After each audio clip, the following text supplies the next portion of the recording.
Hi, it's Representative Rick Larsen, and this is this week's weekly recap with Rick. Sorry I've neglected to do this the last few weeks, but we're back at it, and I want to give you a flavor of what we've been focused on Capitol Hill.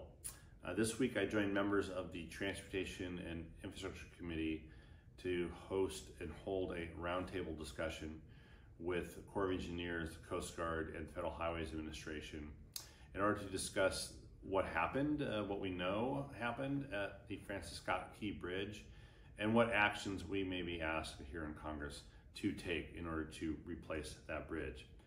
You know, my deepest sympathies are with the families of the 6 men who died when the bridge collapsed, and there are still, as of this recording, still 3 people trapped, perished underwater, and their bodies are yet to be recovered. We need to keep those families in mind first and foremost as we move forward on providing a solution to rebuilding the bridge. During that discussion, we did learn of the ongoing recovery efforts at the bridge. We talked about how Congress might be able to help. And then also earlier this week, I met with Governor Wes Moore of Maryland to brief him a little bit on how we work here in Congress and how we'll work here in Congress to help Maryland, but as well heard from him about why this bridge is so important, not just to Maryland, but to the entire East Coast for commerce. And then on Monday, I will be going to Baltimore with the Coast Guard to survey the damage and bringing staff with me. The same staff will help us put together the package to help Maryland. There was positive news on the Bipartisan Infrastructure Law front this week as well, as the Department of Transportation awarded $846 million to communities across the country.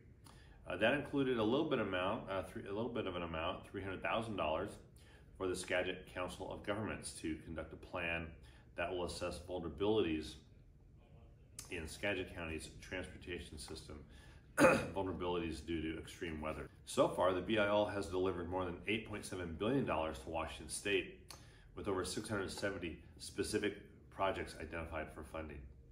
Congress is already looking ahead to the next BIL, which is vital to creating more jobs and producing a cleaner, greener, and more accessible and safer transportation system. Finally, I hope you had the opportunity to experience a total eclipse of the sun, at least as much as we could in the Pacific Northwest when it was cloudy as well. It wasn't a total eclipse.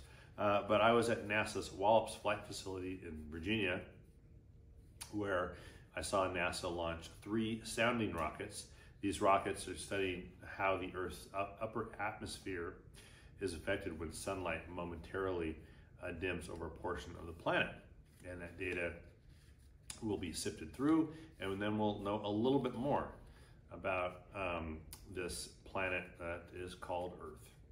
So that's this week's weekly recap with Rick, and look forward to next week. Bye.